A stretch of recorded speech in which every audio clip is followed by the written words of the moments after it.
A little bit about myself. My name is Dennis O'Connell. I'm a global blockchain consultant, and I want to start off with a quick disclaimer.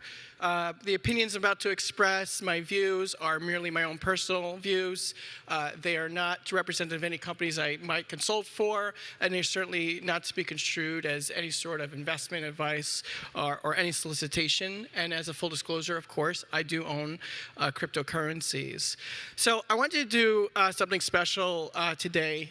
For those of you who may or may not know, I'm actually also in the Forbes Technology Council along with Theodore over there. And if you're ever invited, I do recommend joining. It is an incredible group of top technologists across the country, and they work at every level from the low end to the top end. So what am I here to talk about? Well, I've been learning a lot, like you have the last couple of days, on blockchain, and what I do on a day-to-day basis, both in my day job and for my company, Ascension Protocol, which is both a fund advisory and also a product venture space based out of Manhattan, is dealing with a lot on the user side, the enterprise side. And if you were here yesterday, you might have seen me talk about, blockchain enterprise. What does this mean? What look like, and why is it important?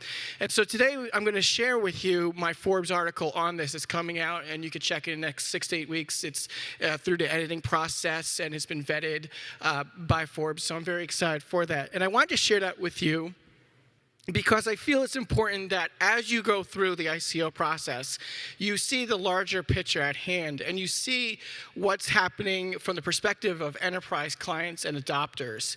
A lot of times we get so excited about the ICO opportunities, we get excited about the blockchains, but we also have to keep perspective on the users. And sometimes not all the users are small entities. Sometimes the users are large corporations or potentially mid-sized corporations, and that's what I think we could talk about today. A little bit of background on me. I found myself doing blockchain consulting. I led a team doing an R3 Corda platform at one of the global banks I consulted for, and we won the Global Innovation Fair, proving out that you could do a distributed ledger technology using Corda for intercompany trades, and we were very successful. We were so successful that after the Innovation Fair, I found myself talking to enterprise stakeholders of Fortune 10, Fortune 100 companies because they saw the results and they were curious of how we did it, what lessons we learned. And out of that came my consulting opportunity to give stakeholders of these large enterprises how they view cryptocurrencies, how they view adoption, and what they should be looking for. Now, those conversations came these inequalities, came these themes that keep coming up and up again. And so today, by you listening to this, the value that I'm giving you is my perspective, what I deal with on a day-to-day basis. And if you can anticipate how your product is going to be viewed or adopted, then you can react and you can look proactive and ultimately help deliver value to both your clients, big and small. So without further ado, let's get into it. I am going to be giving you a concise presentation because I'm sure you might have some questions on enterprise blockchain.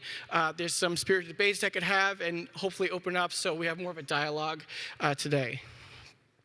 So what are the three big ones? Well, the first one is clearly no surprise, and I'm not going to spend too much time on it because, frankly, I've learned a tremendous amount, especially from our last speaker. But clearly, it's examining the investments and funding in unregulated markets, and the perspective we're going to look at is from that of an enterprise adopter, not necessarily from the people in the company raising the ICO, but how enterprise will look at facilitating someone else's coin. The next inequality I will talk about is understanding the potential of dApps over their platforms. And what I mean by that is that a lot of times we talk about either tokens, which are built on Ethereum, or we talk about really exciting blockchains themselves. But really what we need to see will really change the tide for enterprise is the adoption of and growth of these ecosystems that really smart people have built around us. And we're going to look into how dApps themselves have not yet transcended their platforms. So a lot of people know Ethereum, a lot of people know Neo, and these other great, fantastic platforms, but we're waiting to see that big bang with the dApps, and I do believe we'll be seeing that this year, especially with all the exciting ICO pitches we saw this week, as you can agree. The last one, and this one's a bit technical. I'm a technical person, so I thought for those of you who are technical might enjoy this. But if you're non-technical, you should be aware of this, and we'll get into why it matters. And that's called buying centralization. And the challenges of consensus models. So we all love the blockchain. We all love, talking about how it's decentralization. Well, how do we actually get that? Well, we get that through consensus models. And consensus models can mean anything to, you guys know it, proof of work, proof of stake, these different approaches, Byzantine general approaches, POET, proof of estimated time, all these things. And they might seem technical, but we'll talk about why enterprises actually view that as a bigger deal than you might, and that's why platforms like Hyperledger and R3 Corda have effectively thrown them out the window. And so that's important for you to see as well. Okay, so let's get into it. So our first one, inequality of obligation. And again, this one I'm going to go through pretty fast because everyone here fundamentally knows it. There's people in this room who could speak to it far better than me. Effectively, inequality of obligation is, the ongoing debate, you saw it today earlier with SEC, of investors who are able to access early stage ventures, enjoy liquidity, enjoy access, but also are not given any sort of fiduciary duties to their raisers, are not able to see how that money's spent, and all sorts of those problems. And again, we've seen that. The solution to that, of course, is increased regulation. It's being clear, and it's developing companies that have great ethos and have a very clear moral understanding of what they're doing, spend the money in a clear way, and also hold themselves to a higher standard. And we're going to see that with regulations, and we've talked about that. So let's move on to the two other ones, which are more interesting. Inequality of potential. So with the ICOs, we've seen some fantastic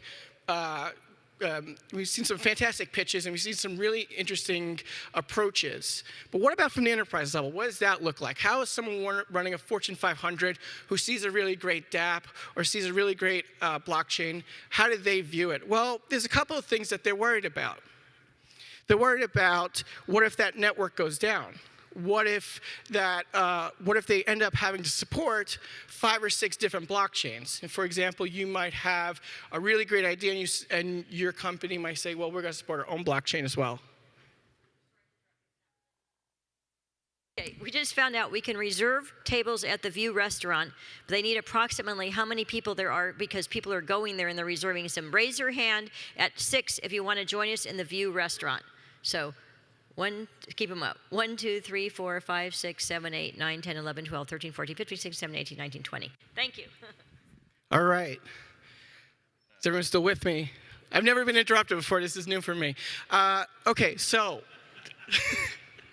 but there's maybe my inequality potential. So what does this mean, inequality potential? Well, it means that we have these really great ecosystems, but the ecosystems are far more famous, they're far more prevalent, and people are thinking far lower at the protocol level in the hopes of building their own platforms.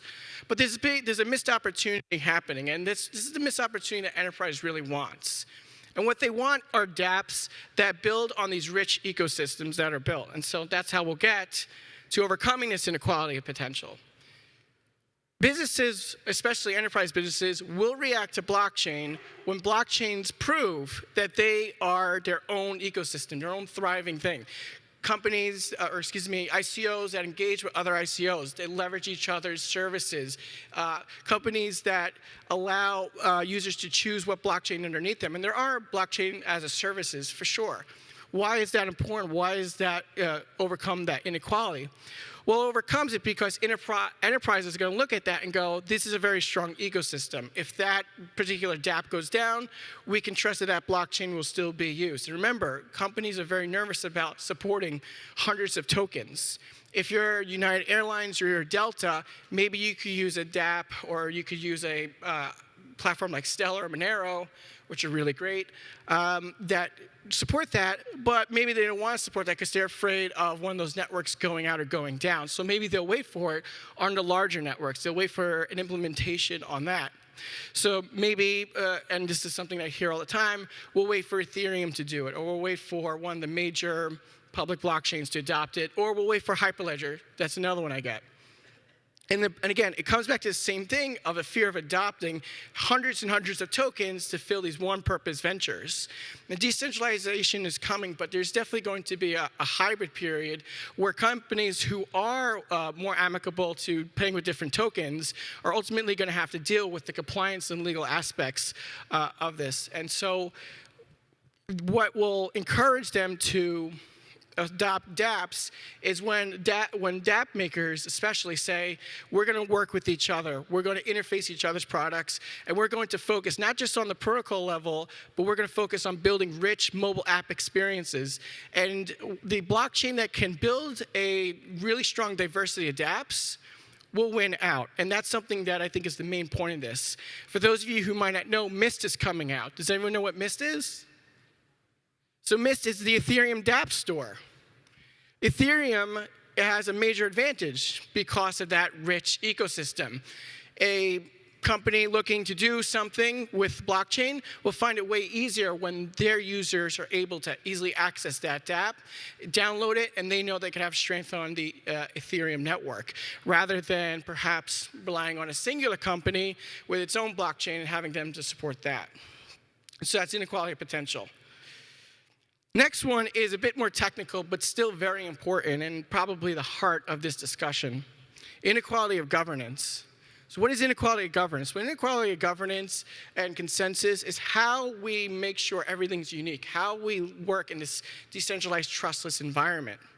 And so if you look at it from even just a layman's perspective, you have proof of work. Well, who wins with a proof of work? Those who have enough resources to buy the mining computers, to take advantage of low-cost electricity, and some might say that's capitalism. But they effectively, and this might be true for China, is you have 5% of the miners mining a majority of all the transactions. Well, what about proof of stake? Isn't Ethereum and others moving towards proof of stake? Or what about POET? Or the Byzantine general fault tolerance issues? Those don't require computational resources. No, but they do require collateral. And still, you're coming from the same paradigm with those who have heavy resources can unfairly impact these blockchains. So even if you are on Ethereum or you're on EOS or NEO, if you have a group of people that have a well-funded venture and they say, we want to be one of the minters in EOS, one of the 21 minters, well, why would you care if you're a dApp builder? Well, you should absolutely care, because what if those minters, despite all their governance rules, and I was at the EOS meeting and they're very clever and I'll refer you there, but what if? What if they decide to form their own pact, despite what EOS says? We know it's happened before. Same thing with mining. Mining is extremely slow. It doesn't scale very well, but even still, we all have seen the farms. Everyone's seen the pictures here, be it in Tacoma, be it in Montreal, or be it in China, these vast mining farms. Well, there's such a small percentage of them. How do newcomers deal with that? Even though the miners are not seeing the data, there's still some sort of centralization that happens. And so we want to make sure, from an enterprise perspective, that doesn't freak out large companies like Delta Airlines or SAP, for those who might control those systems, that there's not some sort of decentralization. And so how do we make it equal? Well, this one's a bit difficult, because we get really great benefits from proof of stake, proof of work, and all these other things. We make sure our transactions are unique, we protect against overtaking, and this is something that is going to have to be innovative. Now, who is completely ignoring this? Well, Hyperledger and Corda are completely ignoring it. And a lot of people say, oh, well, they're building their own private permission platform in DLT, distributed ledger technology, where there is no proof of work and proof of stake. If you understood this inequality in governance, you would understand why. In the enterprise, saying to someone, you could have all the benefits of blockchain, plus controlling your infrastructure, plus controlling your servers, and plus controlling who is on the permission network, and you also get all the wonderful cryptographic hashing, you get all the wonderful benefits of securing your data, you even can pick your own database, and you can control who you want to do with. It's very antithetical to what we're here for today. We're all about decentralization and opening things up. Well, there's a reason for that, and it's called control. So when you're looking at your DApp and you're looking at your ICO, it's important to choose what platform you're on, because your end users and your potential enterprise adopters will also look at that too. And they'll go, well, do I have to hold coins if I want to be we love your DApp so much, we want to be on the network, we want to be at deeper level, which has been asked, especially about Ethereum. Well, you have to have a server running, and you have to, dedicate all these resources. Well, I don't want that. I just want the security. Same thing with Ripple. Ripple's another coin that, is out there. It's absolutely taking Wall Street by storm. A lot of banks are looking at it, and they're considering it. And Ripple might be one of the first to markets because they're in the payment space. Because why? They make it super easy where there is no mining. So the inequality governance isn't there, but it matters quite a bit. So understanding some of these more technical aspects will help you choose what kind of DApp you build, what kind of blockchains you might choose, whether you want to spin your own, and more importantly, why things like Hyperledger and Corda exist. They exist because these major banks still want to control everything. And no one's really surprised by that. But what they should be surprised at that there are new innovations in blockchain coming, and that you should be keeping an eye towards it. Keep developing your DApp, keep holding your vision, but make sure you check on how your blockchains are affecting everything, how they're providing uniqueness, how they're making sure that blockchain can't be overcome. This governance aspect, the first one to get this one right in the public blockchain space will unlock the enterprise clients. That's a big one. They might like Ethereum, they might like Neo a lot, but if they don't have the confidence that there might be some sort of oligopoly around the mining, or they feel uncomfortable with being a participant on a proof of stake, they might not even deal with it, and that would be a very sad reality indeed.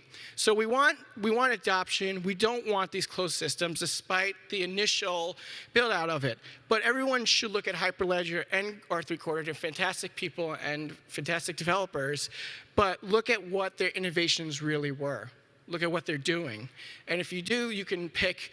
Now, what I have seen in the coming months is people approaching several blockchains, choosing their DApp to work on not just one blockchain, but 2 or 3.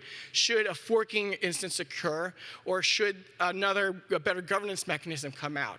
And that diversity in architecture is critical. Blockchains can go down even before.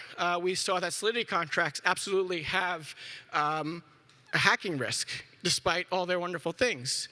So we want to make sure that we're flexible, and that even though things look steady for now, blockchain is still very new, and things could change quite rapidly. And understanding these inequalities, such as the funding model, which we all knew today, such as the governance aspect of how we participate in these blockchains, and especially where the opportunity is, building dApps and having dApps that feed off each other and build a rich ecosystem and just don't live in their own silos, encourage enterprises to engage even more.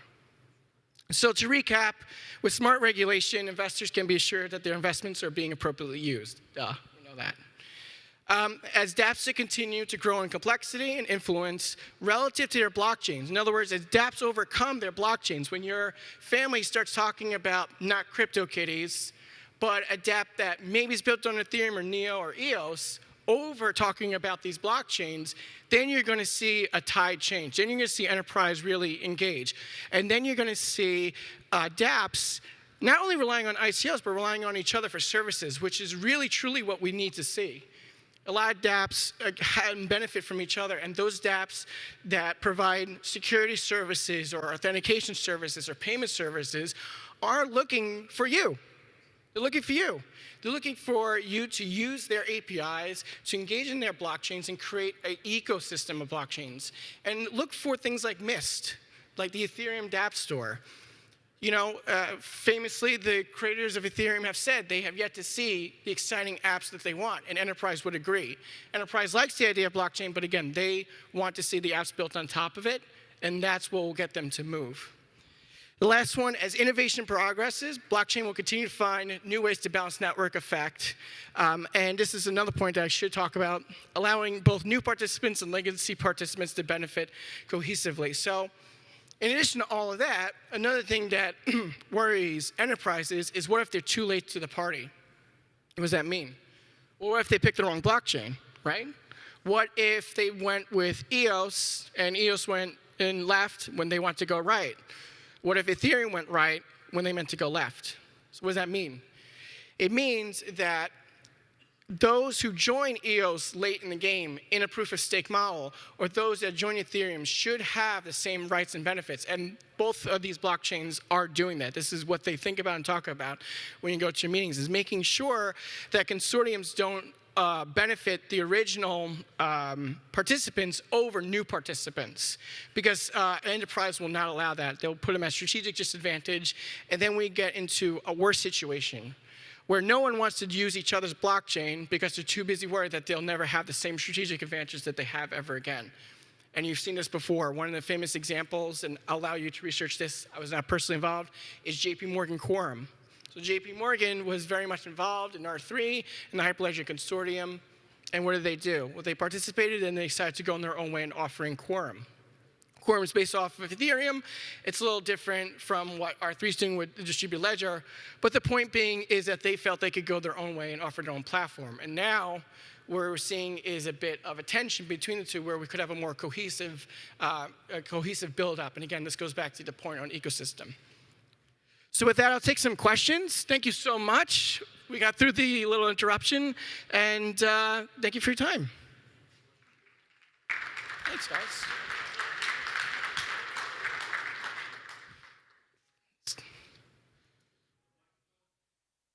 I didn't tip him.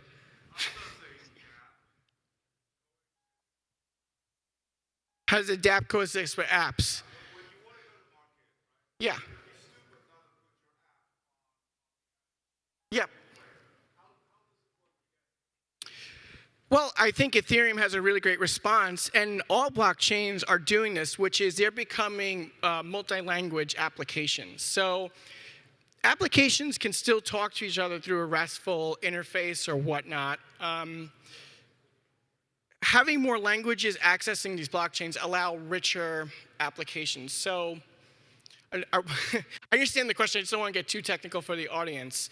My straight answer is it depends, right? Which is the ultimate cop-out, but it's true. It depends on what business they're doing. It depends on the data that they're working with. And it depends on how fast the users need a turnaround on their transaction, right? So if they can get by with, a regular transaction and they really don't need it to be on the blockchain that moment, you could have a traditional app that then talks to a server that then talks to a blockchain. You could also have an app that potentially could talk to several blockchains, as is common with BaaS.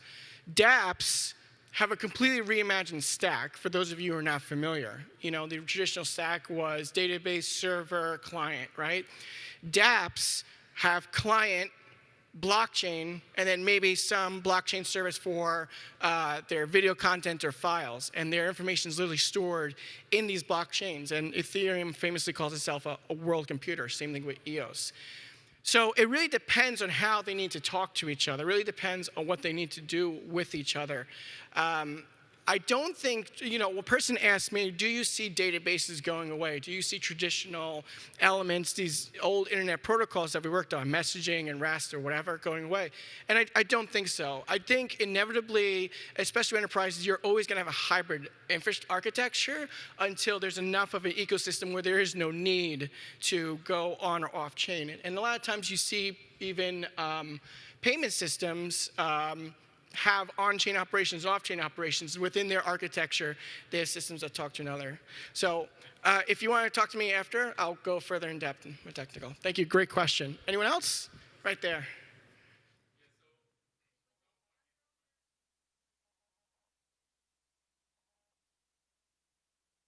Here. Has he checked in with AB?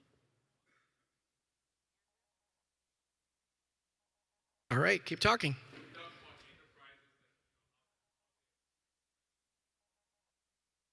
Mm-hmm.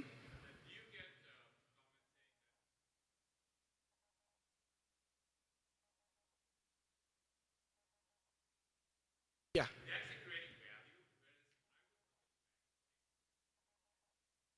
Yeah.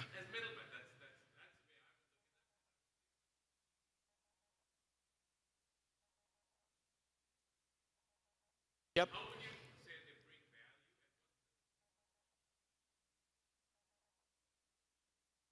So I won't comment on Bank of America or JP Morgan bringing value, but I will talk about a really good question is, can large centralized organizations, Fortune 2000, Fortune 1000s, remain relevant in a centralized way? Okay. No, I'm not going to talk specifically about banks. I'm not going to talk about banks. I do have an answer. Next question.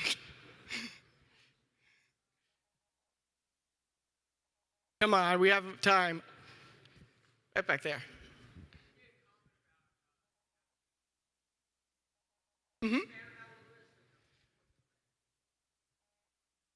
Sure, applications needing multiple blockchains. So a routine thing that I usually see is a application that has its own blockchain for their line of business, but then they might want to use Civic or they might want to use Stellar, and Stellar has their own blockchain. And so in that case, I was talking about using companies that have already built ecosystems for other dApps to use. So effectively, instead of rolling up your own privacy dApp or rolling up your own payment dApp, you could use things like Stellar and Monero, which have their own blockchains.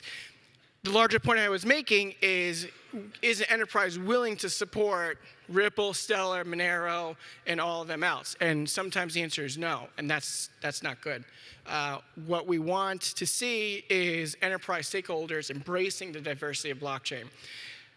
Where we are looking at now is people saying, well, I really like Stellar, I really like this, but maybe I'll wait for my blockchain to adopt it. So maybe their blockchain could be Neo or Ethereum and have it built on there. And I'm not talking about tokens and smart contracts. I'm actually talking about when they have their own blockchains. Even though I believe Stellar has their token on ERC20, they have their own blockchain. So just something like that. Next question.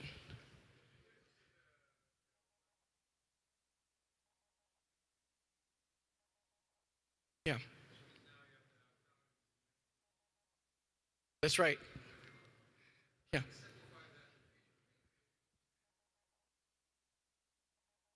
Right. So a lot of them that I've seen, and I think this is what's brilliant about the token versus individual coins, is I think we'll see large platforms like Ethereum making it so that one entity might have a single wallet address that could support several tokens. That has yet to be built out. But it's definitely something where large entities may not want to have all these wallet addresses for all these various currencies. For example, if I wanted to use AMC movie theaters and I wanted to pay for it, AMC movie theaters doesn't want to hold all these coins. But maybe they want to offer their own blockchain. Does it make sense for AMC or Starbucks to offer their own blockchain? Well, no, because you have these other great blockchains like Ethereum and Neo that could support a dApp on top of them. So it's definitely a challenge because you have to explain not only the difference between tokens and coins, tokens and coins, but then you have to also convince them to go for it. I'm getting kicked out. So guys, thank you so much. Thank you for everything. Thank you, Dennis.